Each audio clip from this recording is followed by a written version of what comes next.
एक पहाड़ी गांव में बर्फ से ढकी सुबह थी। ठंडी हवा चल रही थी और हर तरफ सफेदी ही सफेदी थी।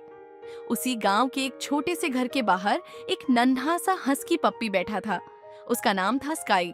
उसकी आंखें नीली थीं और फर इतना मुलायम कि कोई भी उसे देखकर मुस्कुरा दे। स्काई अभी बहुत छोटा था, लेकिन उसके अंदर दुनिया देखने की बड़ी उत्सुकता थी। हर दिन वह अपने छोटे छोटे पंजों से बर्फ में दौड़ता, फिसलता और फिर उठकर फिर से दौड़ने लगता। उसे ठंड से बिल्कुल डर नहीं लगता था, बल्कि उसे तो बर्फ में खेलना सबसे ज्यादा पसंद था।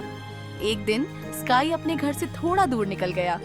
वह एक तितली के पीछे पीछे भागते हुए जंगल की तरफ चला गया। खेल खेल में उसे पता ही नहीं चला कि वह रास्ता भटक गया है। चारों तरफ ऊंचे पेड़ थे और हवा थोड़ी तेज हो गई थी।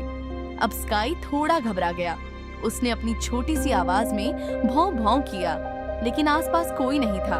उसकी आंखों में हल्की सी नमी आ गई। वह बैठ गया और अपनी पूंछ लपेटकर ठंड से बचने की कोशिश करने लगा। तभी दूर से एक आवाज आई। वह उसके मालिक रोहन की थी, जो उसे ढूंढते हुए जंगल में आया था। रोहन बार बार पुकार रहा था, स्काई, स्काई, तुम कहाँ हो? स्काई ने जैसे ही अपने नाम की आवाज सुनी, उसकी आंखें चमक उठी। वह तुरंत उठकर आवाज की दिशा में दौड़ पड़ा। कुछ ही देर में वह रोहन के पास पहुंच गया और खुशी से उछलने लगा। रोहन ने उसे गोद में उठा लिया और कहा, तुम यहाँ क्या कर रहे थे, छोटे शरारती? मैं कितना परेशान हो गया था। स्काई ने जैसे समझते हुए अपनी पूंछ हिलाई और रोहन के चेहरे को चाटने लगा।